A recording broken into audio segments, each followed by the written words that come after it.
There's nothing like HIV.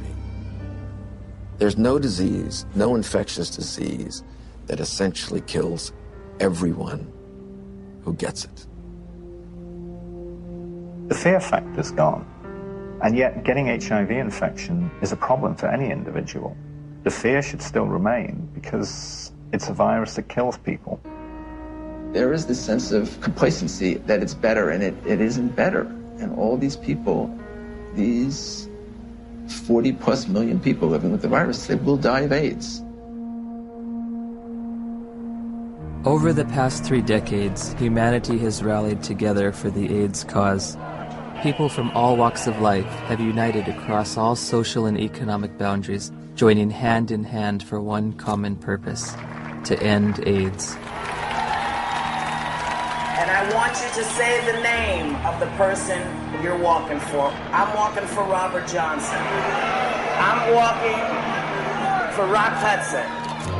I'm walking for everybody that isn't here to walk for themselves.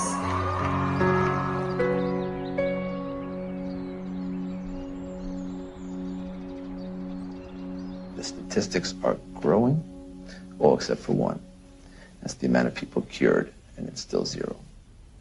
In theory, we could cure AIDS on a piece of paper. Maybe someday it'll come. I can't say when. Despite all the major progress we have in chemotherapy of those patients, none of these patients got rid of the virus. I don't think the pharmaceutical industry is very interested or invested in a cure. You know, I don't mean to be too cynical, but the reality, I think, is that, you know, the situation they've got now, which is lifetime treatment with expensive drugs, that kind of suits them pretty well. A cure is going to require some very tricky and sophisticated molecular biology, and I frankly don't see it happening. Ever? Ever.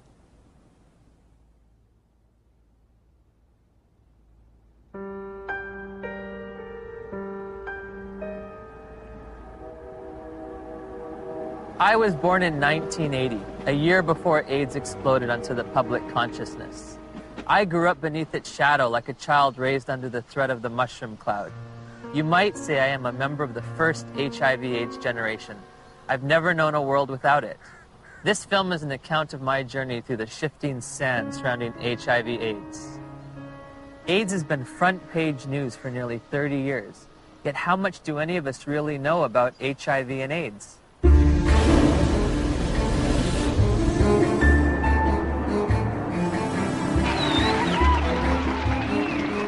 What is the difference between HIV and AIDS? I don't know exactly. HIV is wow. HIV 是它的病毒，那 AIDS 是那个病，所以两种是完全不一样的东西。It's the same AIDS thing. is the actual disease. It's the same I don't know thing. really. I don't know the difference. I know HIV is less deadly. Pour moi, il y en a pas forcément. Enfin, c'est vrai que j'établis pas de différence entre les deux. What would you say is the difference between HIV and AIDS? Yeah, there's not a big difference, is it? HIV/AIDS is just the starting point. HIV, it's a virus. The actual virus is AIDS. People around the globe were just as confused as I was. So I sought out the world's leading HIV/AIDS authorities, among whom were the discoverers of HIV, the key White House advisor on AIDS issues, and the executive director of UNAIDS' global response to the epidemic. Meeting with these distinguished experts, I candidly asked, what is the difference between HIV and AIDS? The difference between HIV and AIDS is a really critical concept, and unfortunately it's one that seems to escape a lot of people, or just they don't remember it after hearing it. HIV is a virus. AIDS is a syndrome caused by infection with the virus. So you don't get infected with AIDS, you get infected with HIV, and that causes AIDS. The biggest problem with the HIV theory of AIDS is HIV. There is a group of AIDS denialists that say that HIV does not exist and has never been isolated, which is as bizarre as it gets. We do not say that HIV doesn't exist. What we say is that the presently available data does not prove the existence of HIV. The reality is that HIV does exist and does cause AIDS. I mean, the evidence is incontrovertible. HIV causes AIDS. All right, that's a theory that's there. Let that theory be there. But let's have some other conversations. Let's have some other research. Let's have some other funding. Maybe something else is working here. No. Why nearly 3 decades since its discovery does there continue to be debate over HIV? Why is there no cure in sight? To answer these questions, I needed context. The past is prologue, so my journey begins with a step back in time.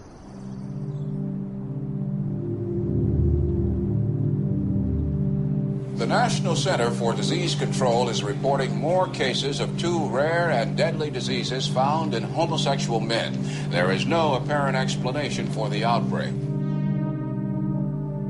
Obviously, this is an issue with great emotional fervor, but... How can we stay unemotional when people are dying every day from a disease the CDC has yet to name? For crying out loud, if the CDC won't name it, at least demand the press stop calling it GRID.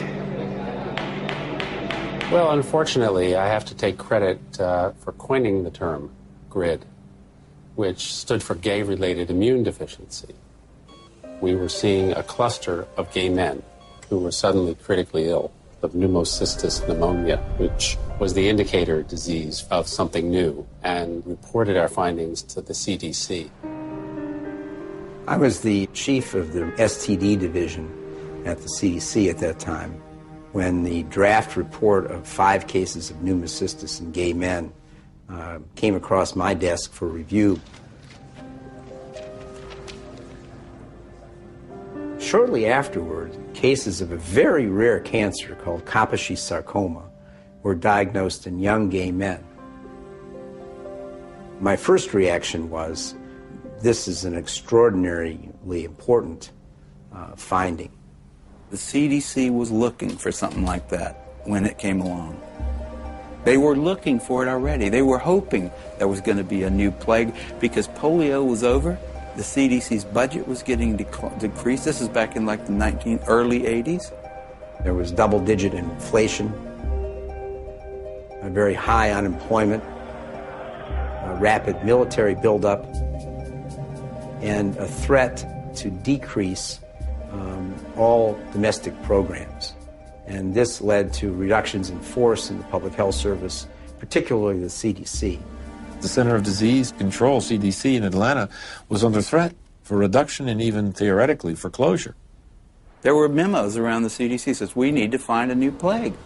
For them to justify their expenses and their existence and make their careers, they have to find infectious diseases. We need to find something that'll scare the American people so they will only give us more money. Once people recognized that this was likely caused by a virus, the media attention went from no news coverage to the most covered news story in history. People went from neglecting it to fear and panic. Maybe I can get it. All of a sudden, AIDS was a very fundable project, and I suppose the psychology they worked on was the fact that they thought, well, in Congress, essentially this is white, straight, heterosexual men who are the congressmen, and if they feel they can't fuck around without being worried about AIDS, they're going to let the dollars out. And it worked. Suddenly there was a lot of money available for anybody who wanted to study HIV. And nobody ever looked back and said, why do we want to study HIV? Bob Gallo said on television, causes AIDS. The evidence shows that this disease is not merely confined to the gay community. I motion to call the disease Acquired Immune Deficiency Syndrome, AIDS. In 1982, Dr. Harry Haverkos was one of the Centers for Disease Control's epidemiologists tasked with defining AIDS. AIDS refers to a syndrome, and its definition changes periodically. AIDS is a chronic disease. It's based on its immunodeficiency. AIDS is not a disease, right? AIDS is a whole lot of different things. Depends on what country you're in. When your CD4 count falls below a certain arbitrary level, by definition, you have AIDS. When someone's count goes down and then it goes back up again, it's, politically they may still have AIDS. Medically, I don't think they do. If you develop any of a number of opportunistic infections or diseases, that puts you in the category of AIDS.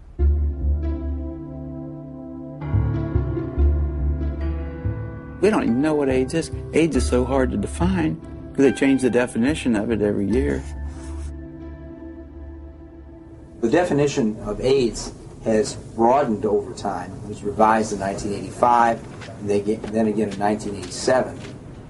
The changes in the definition have been political. Every time they change the definition, the numbers go up. The definition has changed many times. The biggest change was probably in 1993, which they then, added the CD4 count and HIV, and, so you could not even be ill, but if you had a CD4 count consistently below 200, you now had AIDS. A closer look at the Centers for Disease Control's documents reveals that AIDS numbers actually declined in 1993, but a retroactive definition change increased the estimates by more than 100%. The more diseases they could lump into this AIDS syndrome, S stands for syndrome, the better the chances are they get patients under that umbrella, the more patients they could catch. As time goes along, definitions get used for a variety of issues, and some of those are not based solely on scientific decisions, but politics and capitalism and reimbursement comes into play. For example, a person with hepatitis C, even say here in San Francisco, if you've got hepatitis C and only hepatitis C, you're shit out of luck. Having an AIDS diagnosis, I get a free apartment. The city of San Diego pays my apartment. I can have the state of California pay for many medications related to HIV. I get Social Security benefits. I can get discounts on my supplements at the local health food store. I also get food stamps and in-home supportive cleaning services. So I was basically a healthy person walking around, and I had all these wonderful little perks, You get all these benefits, that we fought for and got. But the end result has been a sort of an imbalance. We succeeded. I'm glad we did, but it is a little unfair. Politics, insurance, capitalism, benefits, you can be sick or healthy. I never would have thought that AIDS was so convoluted. Right. Well, as I said, that has changed. How you define that scientifically has changed quite often. Which just makes it difficult to, for the lay people to understand. It makes it difficult for me to interpret the numbers. Africa is purported to have the highest incidence of AIDS cases on the planet. So I trekked to South Africa to witness firsthand the impact of AIDS on that troubled continent. Around 10 million of South Africa's 48 million people have been reported to have AIDS. It's only a 10-minute drive from Cape Town's pristine modern airport to the squalor of neighborhoods said to be ravaged by AIDS. All the facts on HIV and AIDS with Griselda on Metro FM Talk. It's World AIDS Day. There are functions, there are gatherings. The international theme is Stop AIDS, Stop HIV and AIDS. Keep the promise. So many years later, we keep saying the same things, HIV, HIV, HIV. And yet, each time I hear words like HIV and AIDS, I just want to pull my hair out. I'm just so fatigued about how we've packaged the messaging. All we talk about is AIDS. It's a sex virus. You have to use condoms or you die. It's a sick and sad message. People can't think outside AIDS anymore. It's just a shocking, sad reality. The first AIDS meeting on the continent of Africa was in 1985 in Bangui. We were there with a few people who had experience on AIDS in Africa. And one of our problems was, how can you diagnose AIDS in Africa in the absence of very sophisticated laboratory support? Even though by 1985 there was a HIV test, most of Africa didn't have access to it. So one of the things that we did in that meeting was to sit down and hash out the so-called Bangui criteria for the diagnosis of AIDS in Africa. The idea was, what would be a simple way for a clinician to look at a patient and say that this patient likely has AIDS? We say somebody who has a combination of certain signs and symptoms like major weight loss. And if you have a combination of that, you can say this is probably somebody with AIDS. They wanted a clinical case definition where they could decide that someone had AIDS just by looking at weight loss and persistent fever and so on. It gave something to clinicians in Africa to diagnose AIDS. And that helped in the overall effort to count cases, because we needed to know what was the impact of the epidemic. They could discover AIDS all over Africa at that point. They could say that we are all at risk, but they could say it's spreading around the world. They could say it affects women as much as men, because almost anyone in an African hospital could be diagnosed with AIDS without having to do the HIV test at all. Whole nations have been led to believe that, in some instances, that they've got large percentages of their population infected and doomed because of this supposed sexually transmitted virus. It's such a tragedy.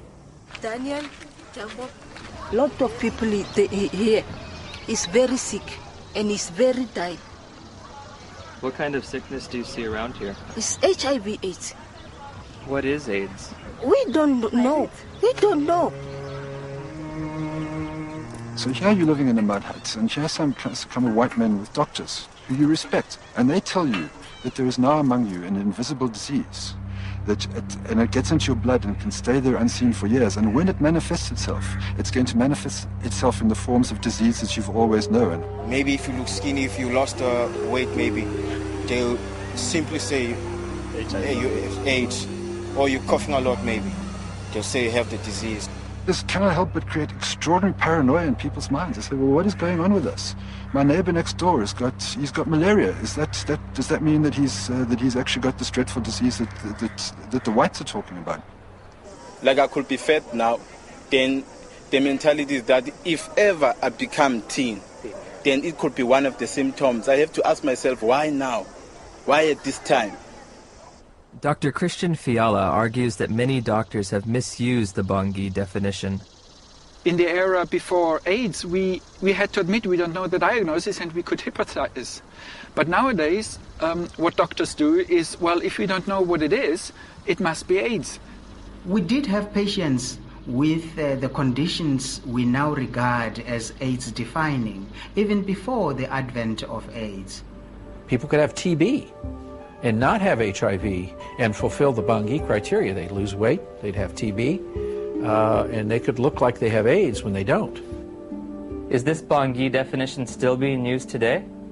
I'm fairly certain that in many parts of Africa where there's still little or no testing available, that definition is still used, and I wouldn't be surprised that it's used in the poorer parts of Asia. This word AIDS, I don't know what it is anymore. I don't know what we're talking about anymore when we talk about AIDS. AIDS is one thing in Greenwich Village and a very different thing in Kampala, Uganda. I visited the World Health Organization's website searching for answers and discovered there are currently more than 12 different definitions of AIDS worldwide. So I turned to Dr. James Chin, former head of the WHO's Global HIV Statistics Unit, for an explanation.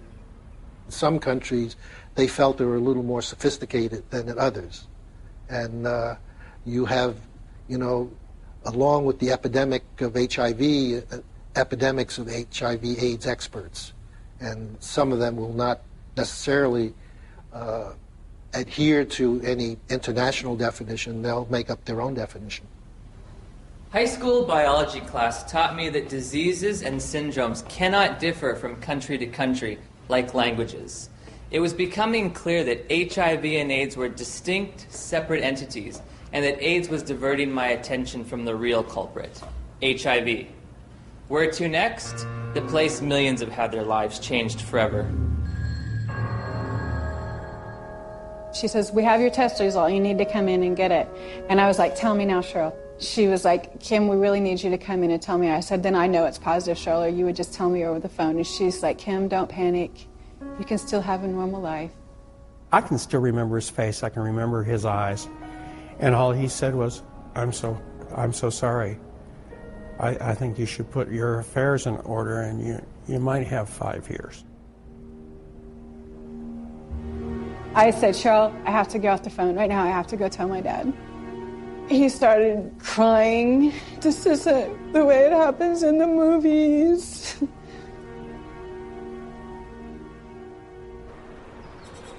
It's 7 a.m. here in Johannesburg, South Africa, and I'm a little nervous because I'm about to go in for my first HIV test. Have you ever gone in for an HIV test? No. No. No. No. No. Yes, I have actually, a few years ago. Were you nervous, apprehensive? I was, very frightened. The nearest testing center wasn't in a hospital or in a doctor's office, but on the main concourse of a bustling train station, beneath a few portable tents. HIV testing facilities are everywhere, from street corner kiosks to shopping malls. I'll be tested with a rapid test, which looks for antibodies to HIV. So, have you ever tested for HIV before? No. Except no. Never. It's the first time. First time. Wow. Is this your questionnaire? Yes. Okay. These tests claim to be HIV tests. I'm going to read from a section that says limitations of the tests. The specificity of the Reveal Rapid HIV Antibody Test for blood specimens in low-risk populations has not been evaluated. They don't know, in their terms even, how well this test is going to work in people they don't want it to work in. Low risk. We don't think you're at risk. Tell me about your sex life. My sex life? Us? Since you haven't exposed yourself, lied, sex, you're not homosexual, you're gay, you know your story. Yes. Let us go and find out.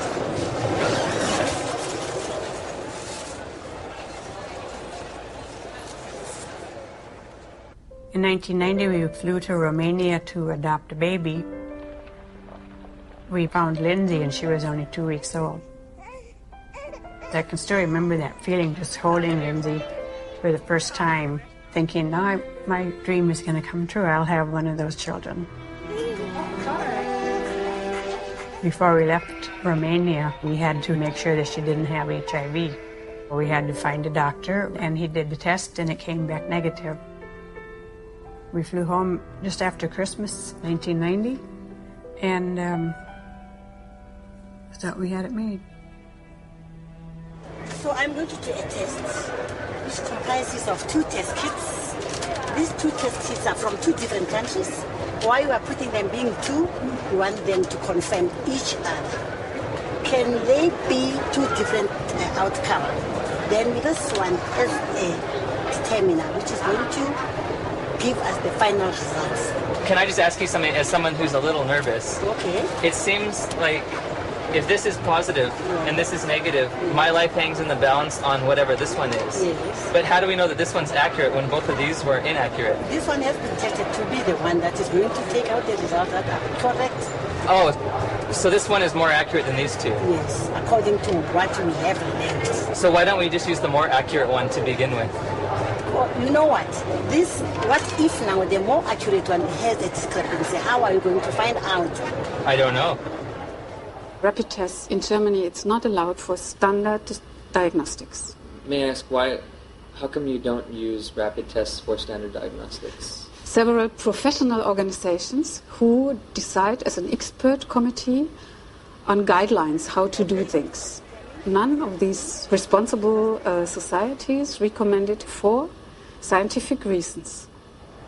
We always say to our clients, even if you have tested here, you can go to other centers and go and test and verify your test. You cannot say you're 100% because you find clients going from area to area doing tests. And they come with stories that I was negative at a certain area, I'm positive with you. How do they decide whether they're positive or negative? We cannot tell because we are using a rapid test. It occurred to me that perhaps the HIV epidemic is reported to be so widespread in South Africa and other poor nations simply because they use these inaccurate tests. There's the saying that if you knew how what sausages are made of, most people would hesitate to sort of eat them because they wouldn't like what's in it. And if you knew how HIV/AIDS numbers are cooked or made up, you would use them with extreme caution. I decided to investigate HIV testing protocols used throughout the developed world. When we're testing people for HIV, the first thing we do is a screening test, and it's usually a test called the ELISA. But there are also now available rapid assays that can be used as screening methods. Because they're faster. And we all know faster and cheaper is more efficient. If an ELISA is positive, it does not mean that the patient is HIV positive. That's a problem. If we're using antibodies as a screening test to tell who's infected or not, very occasionally you can get false positives. So screening tests by themselves should not be used as a definitive measure of infection. That's why we use a screening test to pick up all the cases, but we use a confirmatory test to eliminate any false positives. Take it easy. I'll pierce at the site. It should be emphasized that most of the developing world uses only screening tests to confirm an HIV diagnosis. There are no confirmatory tests. Time now is 25 past. At 22, the results will be out, which is going to be 15 minutes.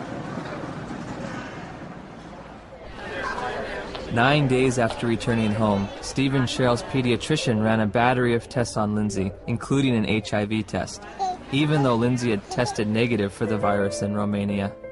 Dr. McHugh called us and said, we run into some problems with the testing that you did at Methodist Hospital, and you'll need to come right in and see me. I said, well, what is it? She says, well, I'm not going to tell you over the phone. I said, I need to know exactly what this is. He said, we got bad news that she tests positive. And he said she'll have a 20% chance of living to age 2. It was just a shock. Just a shock after all this joy and happiness. We finally found our daughter, and I'm dancing around Romania, and now I come home, and it's like somebody could just stab me. And then I had to call my mom, and that was the worst phone call I've ever had to make, because I even remember saying, that poor girl, she's just not going to make it. So that we don't have to go to somebody and say, well, you might be infected, but it might be a false positive. We do a second test. That's a test usually called the Western blot. In 1992, when I was told by my doctor that I was HIV positive, that was only a verbal admission to me. She didn't give me the written paper that came from the lab that tested my blood. I found out that it says this indicates possible infection by virus. There can be mistakes from the antibody test, and there are conditions that can cause the test to be inaccurate. Now that I've got the package insert for that test kit, it says positive results using any specimen type should be followed with additional testing. But this is the test that they use to confirm with. This has a margin of error done properly that's extremely low. In other words, it's one of medicine's better tests. I don't think the Western blot is a useful diagnostic test. I don't think it's worth doing. Did he give a reason? Anybody can say anything. I think it's stupid to drive a car. But come on, you got to give a reason. It's a useful prognostic test. Once you know that someone is infected, then you can follow their antibody response as well with Western blots. I'd say he's absolutely wrong. It has a complete usefulness. You don't need a Western blot. And it's become a dogma in HIV research that you need one ELISA followed by a Western. You don't. You need 2 different kinds of ELISAs made in 2 different formats. Would you ever want to confirm somebody is positive using just ELISAs? No, never. It's against the rules. It's against the recommendations. It's a turbulent sea of argument about how can we use this test? When can we use this test? Why does this test have no standard? We have a group now of about 40 patients that have no detectable virus in their body, but they're not being treated. So the first question is, are they really infected? So the Western blots can have false positives? No, the Western blot was negative too. But they were told they were positive by a lab, yes, that misread the Western blot. Heavyweight champion Tommy Morrison tested positive in 1996. 11 years later, in 2007, he tested negative multiple times, allowing him to return to the ring. There's constant discussion in the community of people who do diagnostic testing and the blood bankers about how to read these tests. When you're looking at this Western blot, how do you determine what is a positive? You need a certain number of bands being present. It depends a little bit on the producer of the test. It depends on the manufacturer. Is there different criteria for what might be a positive? Yeah, there are different criteria from the manufacturer. Thank you for the word. And also there are guidelines from the WHO and UNAIDS. Well, HIV infection is diagnosed with rather now routine laboratory tests, which for which there are criteria for diagnosis established by the manufacturer, FDA. Claudia showed me the package insert that comes with the Western blot. It contains 8 different sets of criteria for diagnosing HIV infection.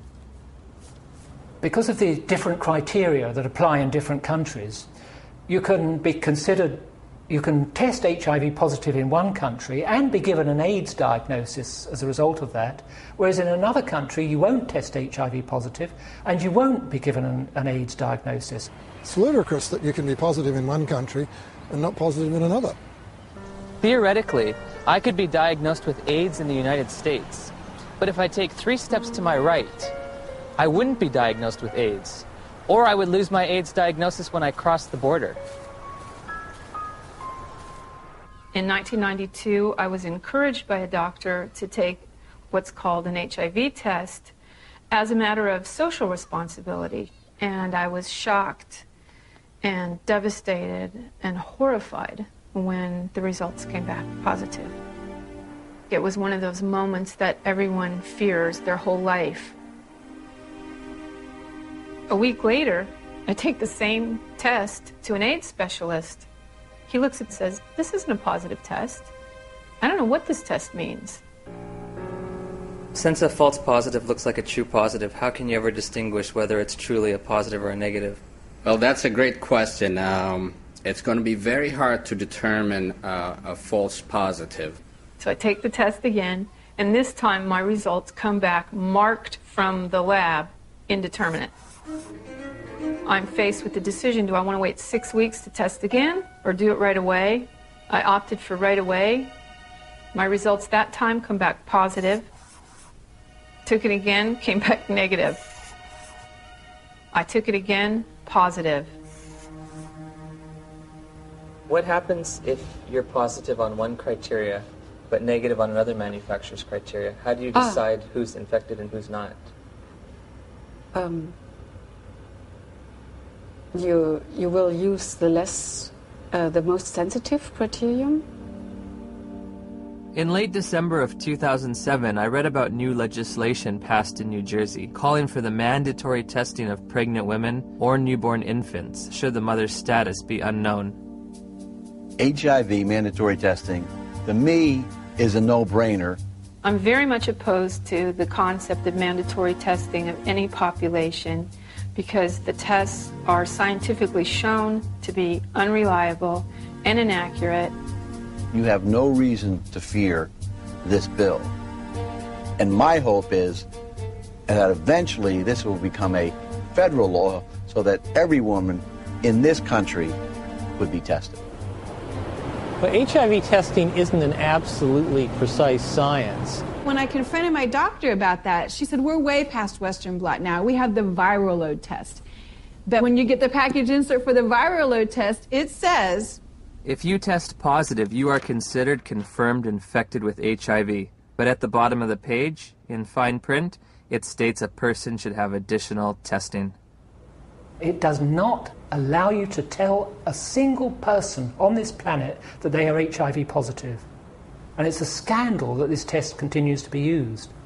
So again, I'm asking, where's the test? Where's the test that can confirm a diagnosis of HIV infection? And I can't find one. I have the package insert from the manufacturer which they supplied me with. And under limitations of the test, it states that risk factors should be used in conjunction with the test. Has a person had sex? Have they used drugs? Have they had a blood transfusion? And then in conjunction with the test, not the test alone, but with the test, then you decide whether the person is positive or negative. Do the answers to these questions help aid in the diagnosis? Oh, of course they did. Really? They do. Now, if I tell you that the test you took was lousy and didn't mean a thing, does that make any difference for everybody to hear? It'd make a difference for me. Yeah, I know. How can we say that HIV is the cause of AIDS when we don't know, based on current tests, whether or not anybody diagnosed positive actually has HIV? President Thabo Mbeki will officially open the AIDS conference tonight. Delegates here are hoping he will finally separate himself from the AIDS denialists. We remain convinced of the need for us better to understand what would constitute a comprehensive response in a context such as ours, which is characterized by high levels of poverty and disease.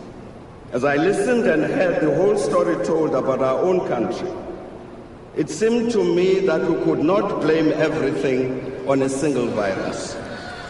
I thought this man must be an idiot. Everyone in Africa is dying of AIDS. I know this because I read the New York Times. It's beyond doubt. Rion Milan was hired by Rolling Stone to investigate and debunk President Mbeki's misguided ideas. Where to begin? The numbers.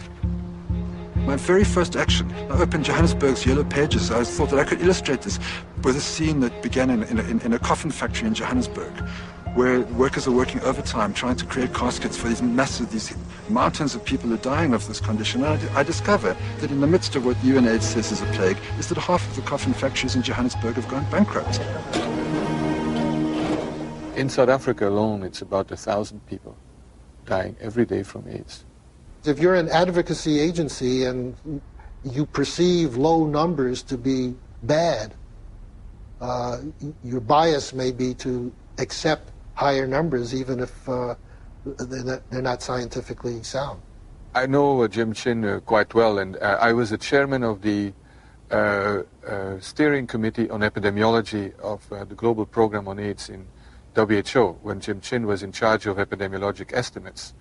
And we could never get information how the WHO estimates were made then. So we were very critical in these days because we felt it was not based on enough evidence. It's possible that he didn't read the materials we sent him or he didn't understand them, but we did send information to anybody that wanted to know about the estimates because they were pretty transparent. In an attempt to get to the bottom of the statistics debate, I've come to Geneva, Switzerland to look at the World Health Organization's official numbers. And what we found, there are no numbers, only assumptions and estimates. How are the monies divvied out to states for AIDS prevention or AIDS treatment? How is government monies sent out to different states and communities? The more AIDS you have, the more money you get. Exactly. The AIDS buoyaners have a vested interest in maximizing and squeezing the data to get the worst possible scenario that they can out of it, because the worse the situation is, the more compelling their fundraising claims are. When UNAIDS was created, about $250 million was spent on AIDS in poor countries. 10 years later, it's $10 billion. That's an unprecedented increase. Still not enough.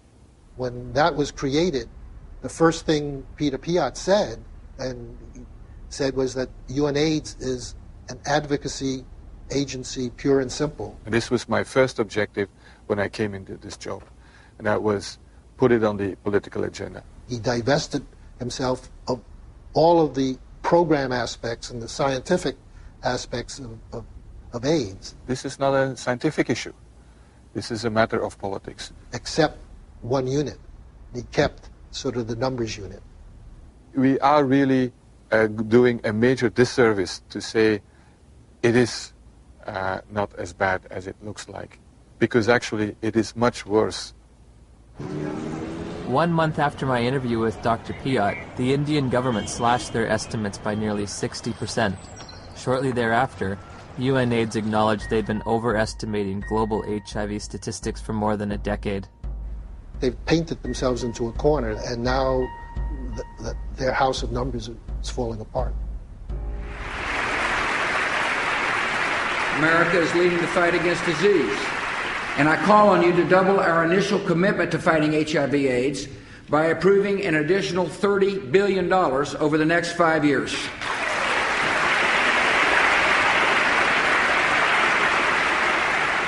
Noble corruption, misuse of statistics, in order to convince people that there's one hell of a problem out there, guys, and we've got to go and do something about it. If you look at the real world, you know, how many people are infected, diagnosed to be infected, and eligible for treatment? There are very few compared to the number. In April of 2008, Congress approved a $50 billion expenditure for AIDS treatment and prevention. The vast majority of the world's population is not at any measurable risk of HIV infection. No measurable risk. Growing up in the age of AIDS, I was taught there were 3 certainties in life: death, taxes, and contracting HIV from unprotected sex. If you don't use a condom, there's a lot of chances that you can actually get the killer disease that is AIDS.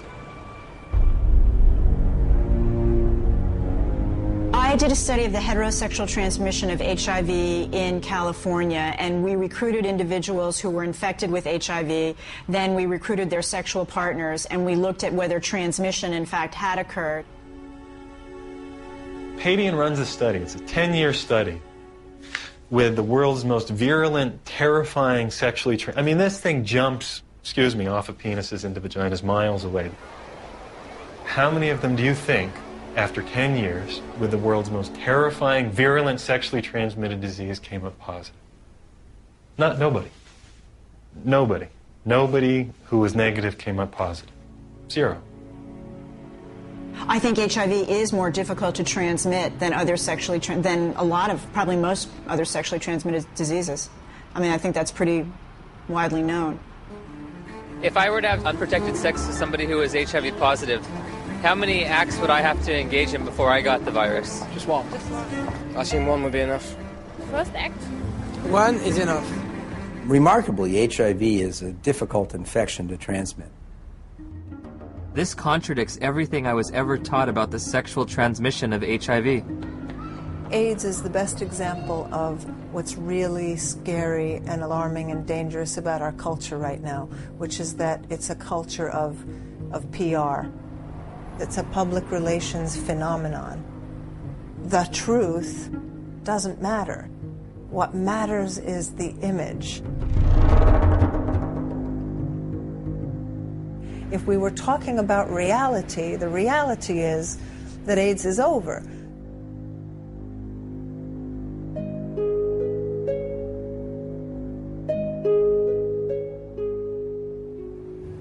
Somebody decided in the early 80s that there's this infection called HIV. And upon deciding that, I don't think it was debated enough. In 1983, Dr. Luc Montagnier and his team of researchers identified what they thought might be the cause of AIDS.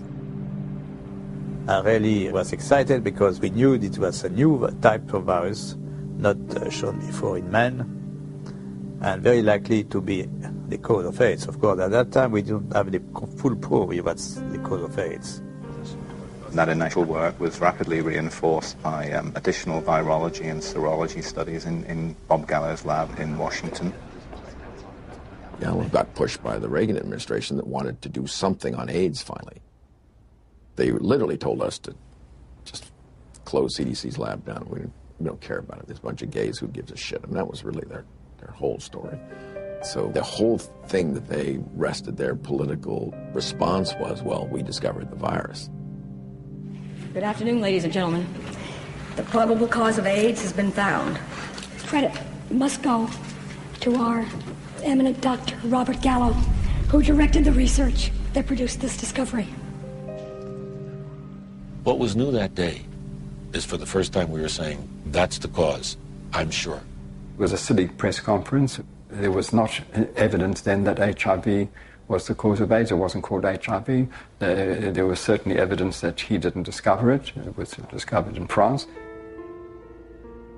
The conference was held before any of Robert Gallo's papers were published, therefore before any other scientists had a chance to review them and look at the evidence and see if he got it right or wrong.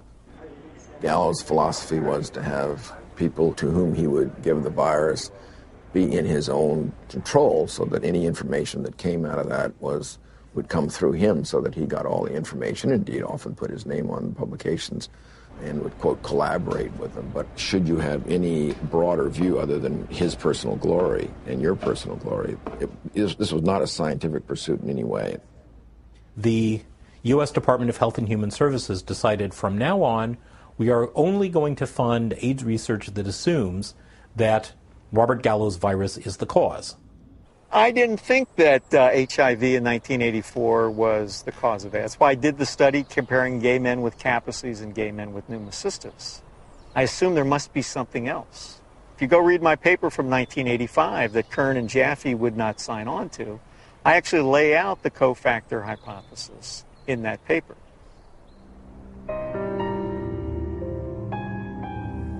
I'm a promoter of the role of cofactors in AIDS.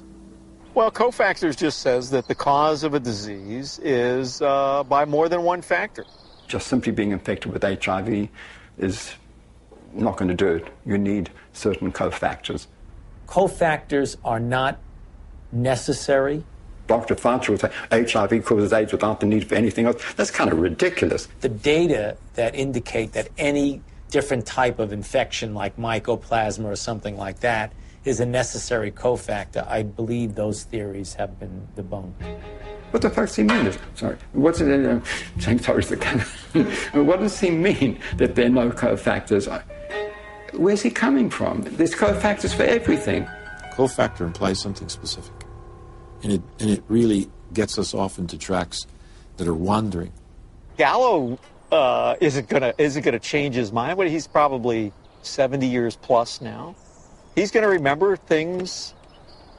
Yeah, we all remember things that are good for us, and we forget the bad things. The cofactors are important to really understand how people get ill, why they get ill. What is asked of an AIDS journalist is to deny an existing reality, which is a strong, growing body of dissent on a scientific question. In August of '92, my dad had just read his latest National Review, and there was an article in there about Peter Duesberg, a maverick cell biologist. He said he didn't think HIV caused AIDS. To deny that this well-identified, well-characterized virus is linked with AIDS is, to my mind, just potty. He said, I can't replicate this in my office. I can't get this virus to do anything. We thought, oh my gosh, my dad is really daydreaming. He's trying to wish this all away because he knows how upset we are. Just wish it all away, and everybody will be gone happy. If Fauci would say, here's $1 billion for alternative theories of AIDS, you wouldn't believe what's going to happen. A lot of HIV researchers overnight would start cofactors. The first year they would call them cofactors of HIV. And the next year, the co would be topped and HIV would be topped a year later. Peter is highly intelligent. He did excellent work. I mean, no wonder he got a full professorship in Berkeley and was nominated to the American Academy of Sciences. But I told you very frankly that he's killing people with his theories, and I still stick to that. They attack him, they attack his ideas, and they present some bogus way of refuting what his science has said that doesn't really refute it. Peter Duesberg? Yes. They are all prostitutes, most of them, my colleagues, to some degree, myself. You have to be a prostitute to get money for your research. You're trained a little bit to be a prostitute. But some go all the way. In light of all this scientific uncertainty, I asked Dr. Fauci for evidence linking HIV to immune deficiency disease.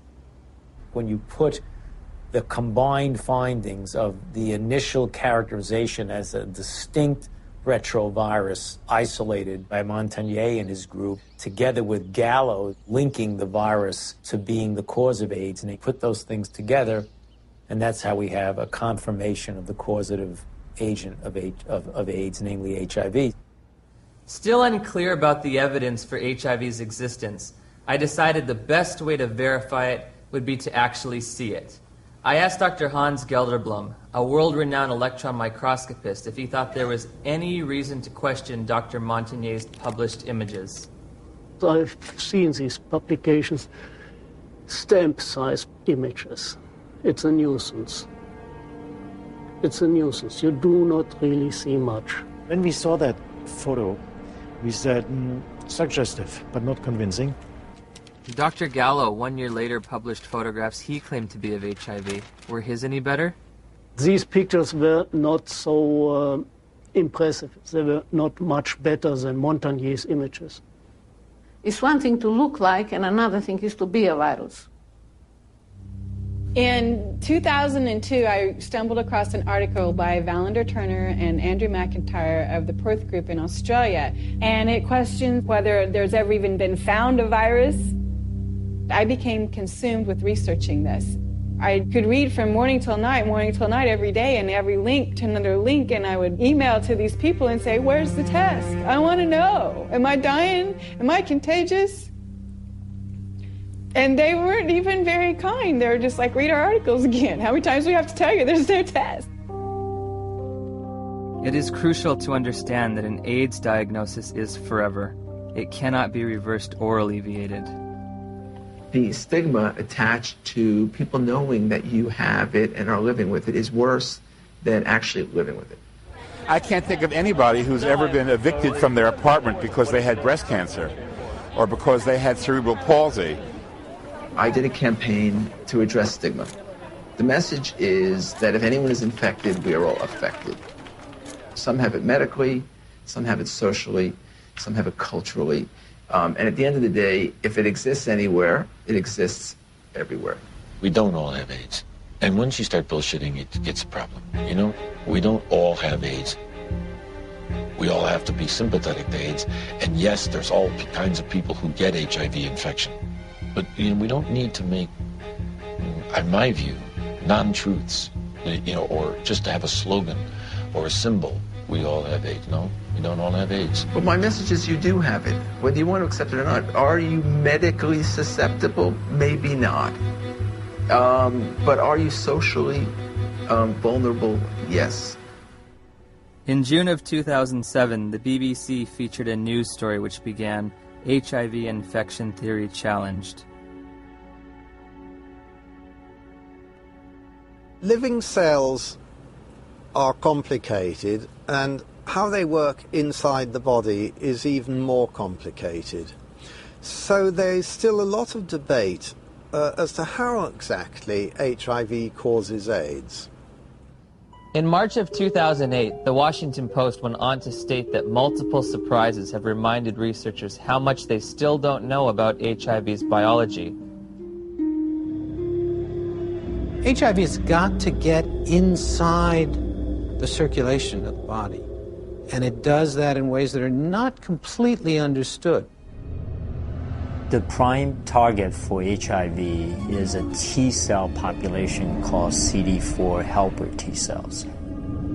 The way that the virus gets into the target cell, it fuses its membrane to the membrane of the cell. I don't understand the fusion process. I don't think anybody completely understands it. We have a relatively poor understanding of how viral proteins interact with proteins in the cell. How come our antibodies aren't able to keep HIV in check? It's an excellent question. That's one of the great stumbling blocks.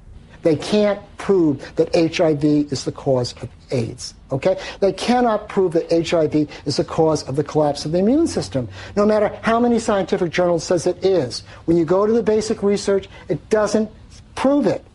We are almost convinced that there is other factors that are involved in the loss of CD4 cells, and we don't know yet all the mechanism. How HIV depletes the T cells so an individual advances to AIDS is probably due to multifactorial elements. One is it will kill the cell eventually that it infects. HIV does not necessarily kill the cells it infects. Some T cells are directly killed by HIV, and other T cells keep the virus in check. It's a silent state within the cell, and I think in many cases these cells can return to a normal function. Can that cell return to a normal state? I don't think so.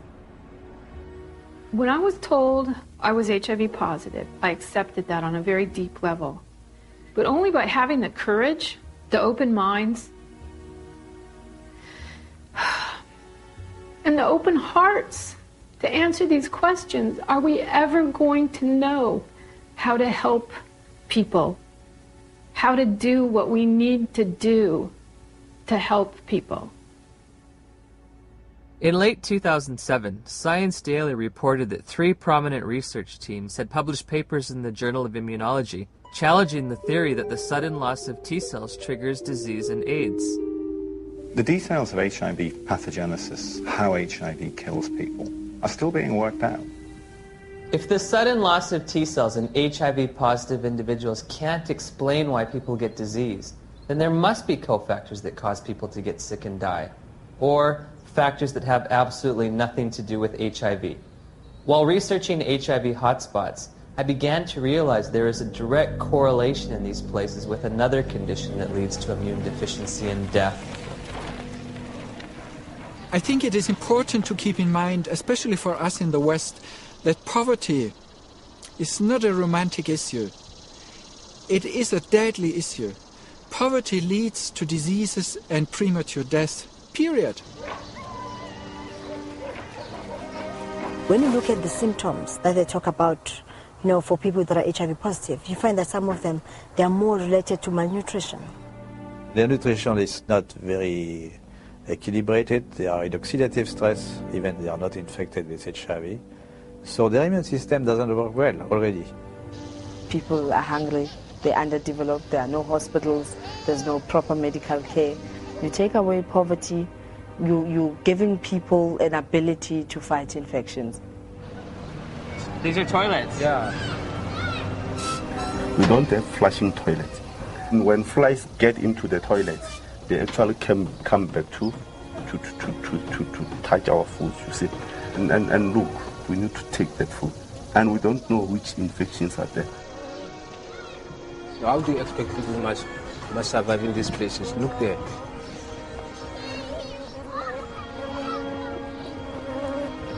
How many white people they are staying in this house like this one? In Cape Town is different. You go to suburbs, you see the suburbs is different from our places. Why have we done nothing for African people, just like give them clean water so they don't die in infancy of diarrheal disease and stuff like this? All we care about is HIV, AIDS. Well, question. Well, there's money in it. There has to be, other dynamic working to lead public interests to the African situation and ignore clean water, sanitation, malaria. I mean, things that kill people. This is the beginning of a war. It is a war to reclaim our health. In 2008, USA Today published a news story that stated, if we look at the data objectively, we are spending too much on AIDS. About $10 billion a year is spent on AIDS, while 2 billion people live with no sanitation. 1 billion lack access to clean water. And malnutrition kills someone every 10 seconds. These factors enable diseases to thrive and severely weaken the immune system of those living in such squalor. If we were to take all that money and put it towards developing poor countries, God would be so proud of us, indeed, because we would have taken away the major challenge that's facing humankind, and that is people dying in silence.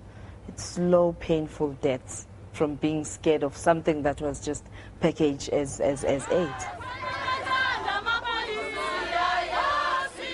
Could it be that the real epidemic is extreme poverty, not HIV? On the other hand, HIV allegedly occurs in the United States as well. So I looked for alternative causes of immunodeficiency in this wealthiest of nations. There are other ways you could produce a condition that looks like AIDS, but they too will be some source that causes a severe defect in the immune response. 19 million Americans now, 19 million are taking illicit drugs every day. But we don't talk about this. This is politically incorrect. There have been a number of theories as to what the origin of HIV/AIDS is. One of them was a theory that certainly turned out to be completely incorrect, that it's a lifestyle phenomenon. There's a large epidemic of STDs in general in the late 70s, and particularly in gay men. In San Francisco, New York, Los Angeles were meccas of the new lifestyle, which came from the liberation in the post-Stonewall era. The more partners you could have, the more you were striking a blow for gay lib. I remember talking to one of the people who was at the forefront of that lifestyle. It very much felt like if he did have another bout of syphilis or gonorrhea, whatever it might be, that it was like a notch, a victory notched up for his right to exist as a gay man.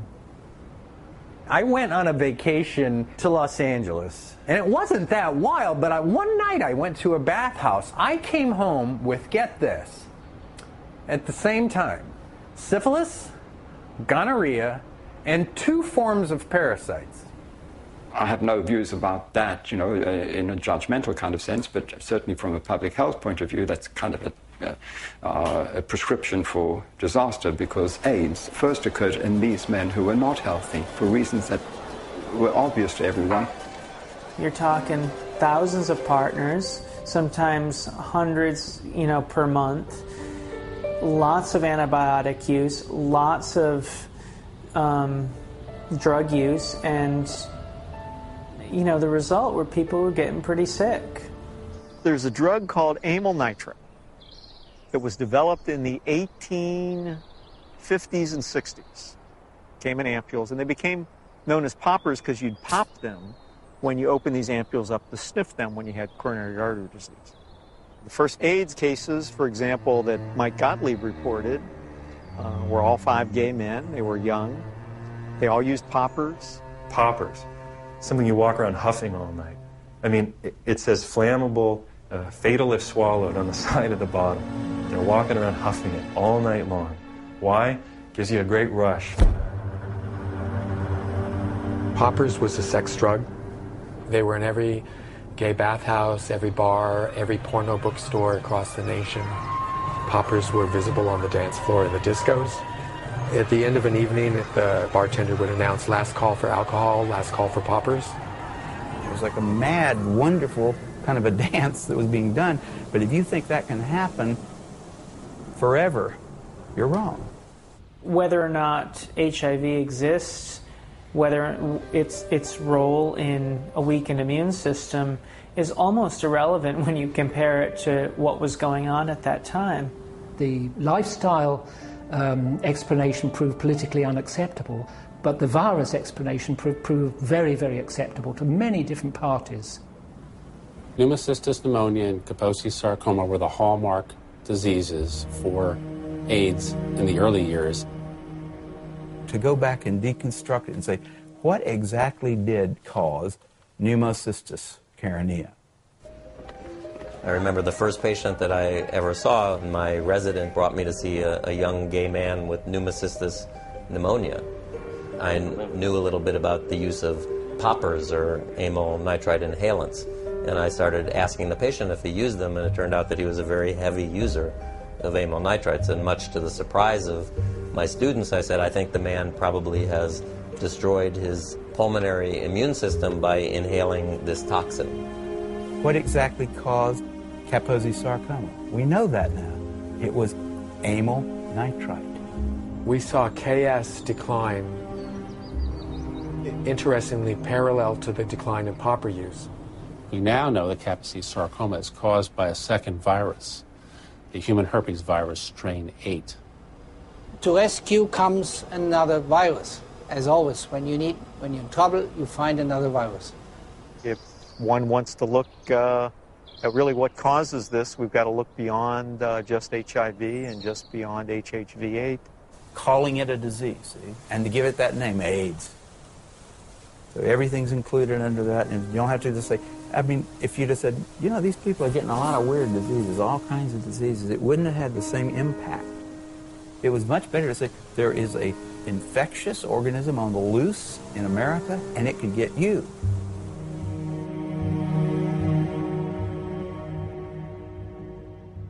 I had interviewed the world's leading HIV experts and discovered that the two benchmark diseases of AIDS have alternate explanations. Once again, I turned to Dr. Gelderblum, seeking proof of HIV's existence in the most recent images available.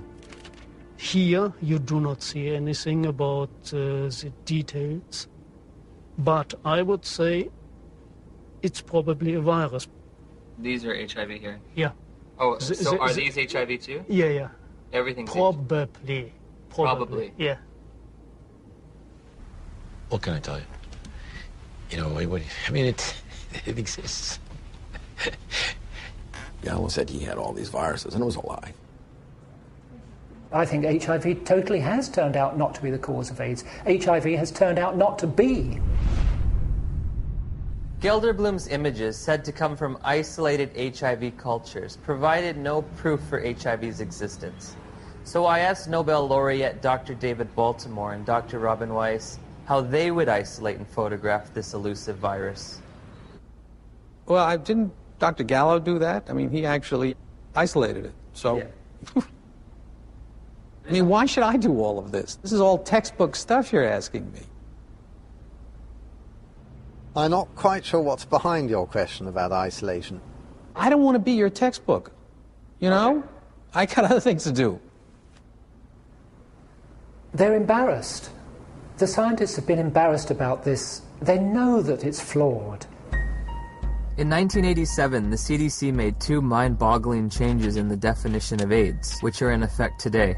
You can be diagnosed with AIDS without ever having an HIV test. In 1987, I had a lesion on my arm, and it was KS. Kaposi sarcoma. The doctor diagnosed you with AIDS without an HIV test? Yeah. You can be diagnosed with AIDS if you've tested negative for HIV.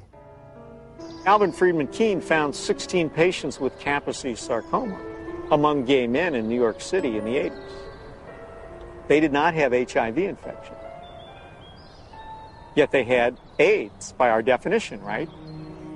In a World Health Organization publication, Dr. Chin writes, "It should be emphasized that the surveillance definitions for AIDS were not intended to be reliable indicators of HIV infection." If you have thousands of documented cases of AIDS without HIV, how can HIV cause AIDS? Why do you believe that HIV does cause AIDS? Because that's all the information that I've been given. Because we've never been taught anything different. We have read it, heard it. Because that's what the scientific community has told us. Scientists are supposed to observe, experiment, and reason from what they observe. They're not supposed to grab hold of an idea and cling to it and adjust everything else in their perceptions to fit that idea. I think an HIV positive test means that your life is forever changed. You have a whole new battery of things to consider for yourself. What does it mean to me?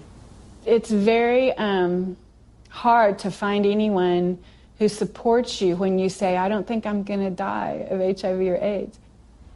The typical model of HIV equals AIDS equals death. How invested am I going to be in that model? Everyone who's infected with HIV would like to deny it. I mean, it's a bad prognosis. It means you're going to take drugs for the rest of your life, et cetera, et cetera. So there's people who want to say, I'm one of the people who tested positive, but I'm not going to get the disease. Do I start treatment? Treatment meaning the antiviral drugs, if ever. We started taking Lindsay to a doctor at the Children's Medical Clinic. She gave us a prescription for Retrovir syrup, which is AZT. It was so important for us to get something to help our baby that we sat on the floor in the pharmacy and gave her first dose. Shortly after Lindsay began AZT treatment, side effects began to emerge. Her eating habits changed quite a bit. She didn't eat well. She was hard to handle at the table. And then the leg cramps started. Once that started, it got progressively worse. She would just grab him and go, ow, you know, screaming in the middle of the night. Just like it was it wasn't an ache, it was like, must have been sharp pains. It just made you feel sick to your stomach. Any drug active on HIV will be toxic because it's not 100% specific on the HIV enzymes. When we switched over to the university, then the dosage of AZT went up, and that's where she started flattening out on her growth chart. The doctors would try to put a positive spin on how well she was progressing. It was mainly in the T cells that weren't always a positive situation. Yeah, the T cell count would go down, and then the doctors would say, well, maybe we better raise that AZT dosage, get that T cell count back up. We were going, I think it's kind of making her sick because she doesn't want to eat. She's having leg cramps. And they'd say, well, it's the HIV, and that's what it does. It's all part of the package. The treatment causes a very similar condition we would expect from an AIDS patient. That's why nobody noticed that there was something wrong with the treatment. I remember in 1992, after I first tested positive, I became involved in an organization called Women at Risk. There were 11 of us at the time on the board and involved in the group. All of us except 3 were on the medications. In the year and a half that I was involved with Women at Risk, every single woman in that organization on the drugs died. Every single one, except the 3 of us who weren't taking them.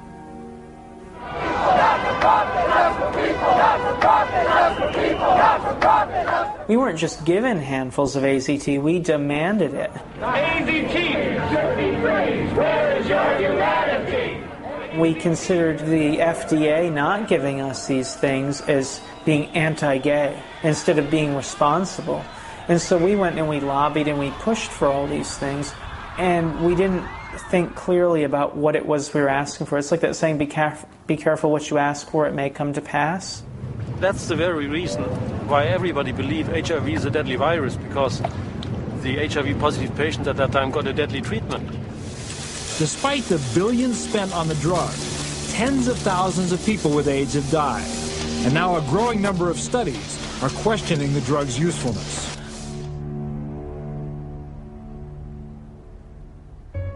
We just decided between ourselves in November to write to Peter Duisberg and say, sorry to bother you. Are you for real? And if Lindsay were your daughter, what would you do? On November 11th, we got a big package, and he said, you must take your daughter off AZT immediately or she will die from it like Kimberly Begalis. That is AIDS by prescription. You get immunodeficiency and you die from the tox. That is AIDS by prescription. When AZT became widely available in 1985 and 1986, I cautioned my patients not to jump on the bandwagon and start being treated.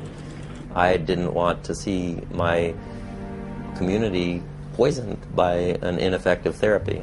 I think in retrospect, the dose that we started with AZT was a dangerous and poorly tolerated dose.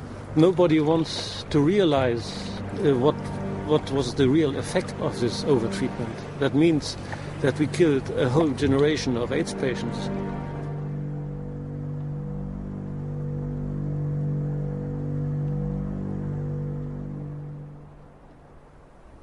In 1996, David Ho announced highly active antiretroviral therapy. Also known as the cocktail, because the treatment combined the newly developed protease inhibitors with older HIV drugs, such as the chemotherapy drug AZT. That was a revolution. What was an 100% fatal illness now could be treated. The AIDS medication today is not that toxic than it was in the early days. And it's a potent drug regime. That means it kills almost everything. I play around with treatment interruption because I think the drugs are toxic. And if I do the drugs continuously without interruption, I think that they'll have a cumulative damage. In the years that we've been using the cocktail, we've found that there are lots of side effects. In South Africa, I spoke to a couple of pharmacists specializing in HIV treatment. How often do you see side effects in patients? All the time? All the time. Almost all the time. We saw the lipodystrophy, the buffalo humps at the back of the neck, then the lipoatrophy, which is the loss of fat in the face and the arms, giving people a very gaunt look. The risk of heart attack seems to be increased in people on these drugs. With what we have now, the side effects eventually are going to outweigh the benefits.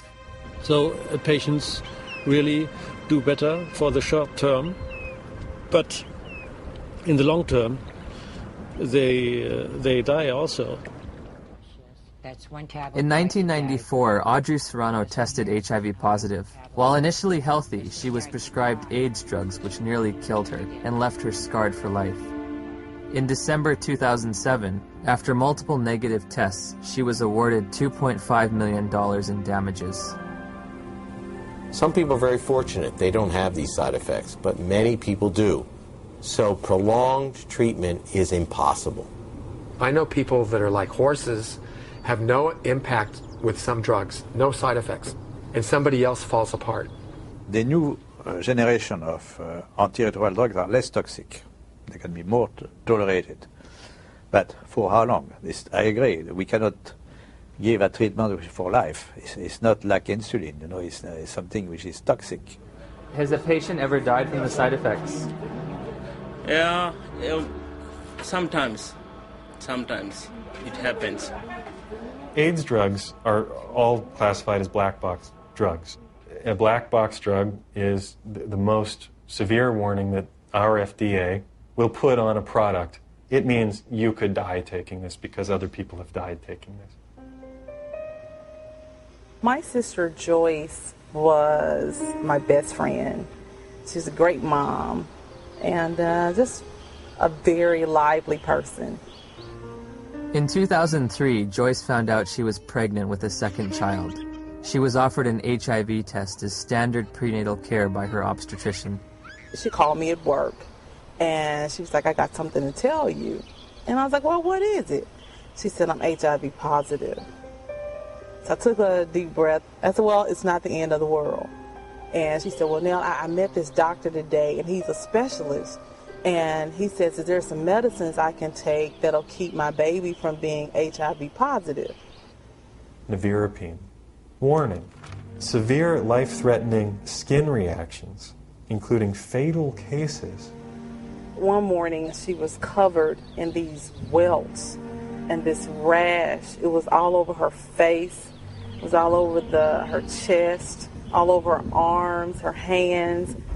When they're talking about a rash that can kill you, they're talking about a drug that targets the actively replicating cells in your dermis, in your mucosal layers, in your intestine, and stops them from working. And what happens? Goodbye skin. I would never take them. I don't have a problem with other people taking them, but I, as Griselda Kananda personally, looking at the side effects that they come with, looking at the toxins that they present in my body, not now, not ever. I have patients tested in 1985. They were all advised to take treatment, but they declined the treatment for different reasons, because they didn't want to take toxic drugs because they are feeling well at that time. And how are they doing today? They're still living. Healthy? Yeah. Once we came to the conclusion that this was the drug that was causing this problem, irregardless of what the HIV was going to do, she was going to come off the drug no matter what. If taking her off the drugs meant that she could sleep through the night and be happy for 6 months, that would be worth it rather than live in agony for 2 years or 12 months. You hear a lot of doctors, you hear a lot of educators in AIDS, you hear a lot of people talk about it is probably the drugs that are going to kill us before the disease does.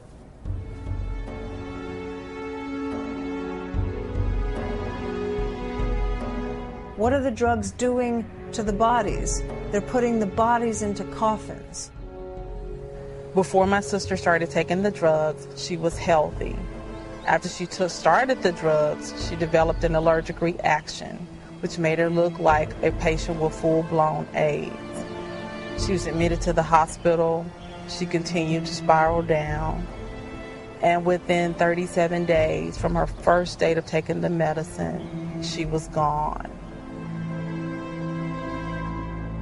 When news of Joyce's death reached the NIH, emails were exchanged between the director of the AIDS division and an ethics and safety officer. Ed, there was fulminant liver failure resulting in the death on this trial last week. Ouch. Not much we can do about dumb docs. They're cynical enough to introduce drugs that they know will have toxic effects and will carry a certain mortality, and they know that the life of the drug before this mortality becomes too obvious to ignore is, say, 2 or 3 years, and they work out what the sales are going to be in those 2 or 3 years, and then they know they're going to have to reduce the dose. Joyce has 2 sons.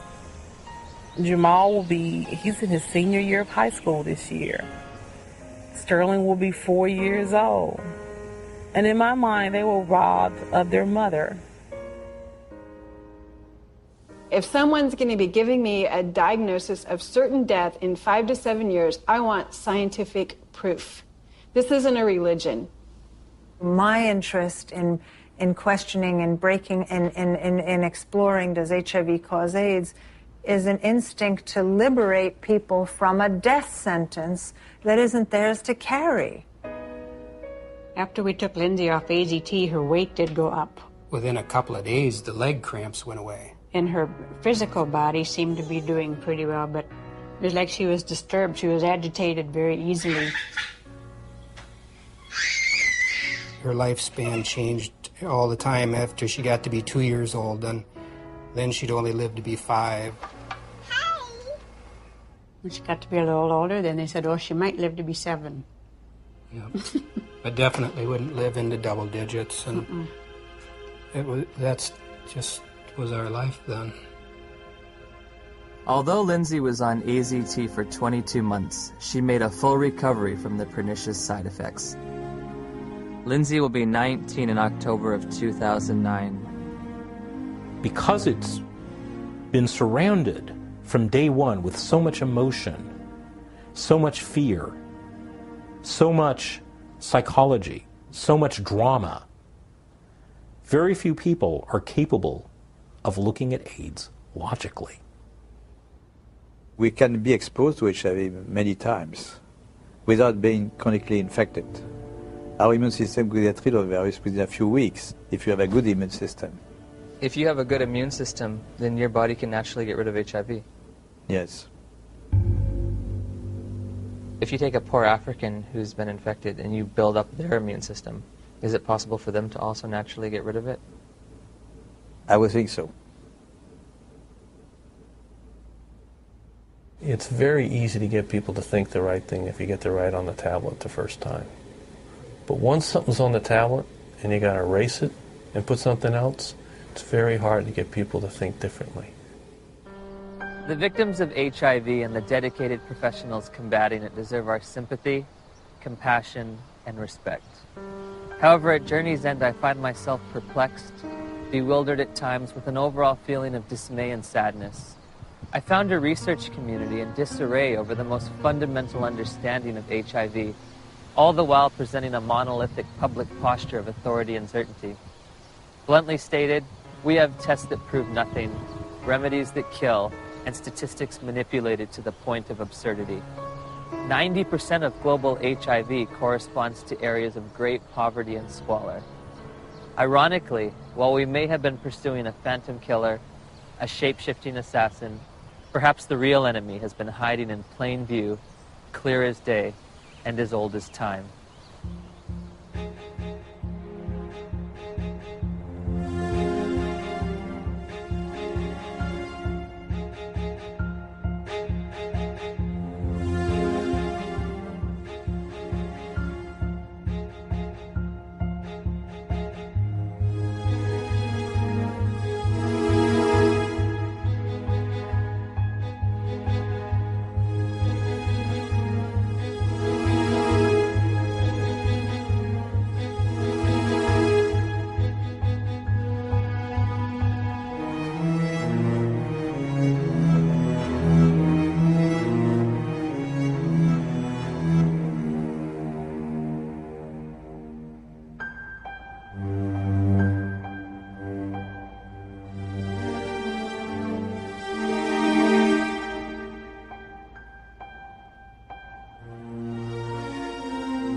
We can be exposed to HIV many times without being chronically infected.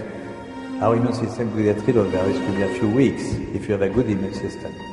If you have a good immune system, then your body can naturally get rid of HIV. Yes. How can we say that HIV is the cause of AIDS when we don't know, based on current tests, whether or not anybody diagnosed positive actually has HIV? Some people are very fortunate they don't have these side effects, but many people do. So prolonged treatment is impossible. Called CD4 helper T cells. What's a vaccine mean? What's it in? It uses its membrane. What does he mean? But then multi-factor. Where is he coming from? There's factors for everything. So the membrane of the cell, and then it There, that cell virus grows and they form the cells. You're wondering. Gallo is it going to change that? It's probably out in the circulation. Finds other CD4 cells. He's going to remember, in fact, there is an ongoing battle.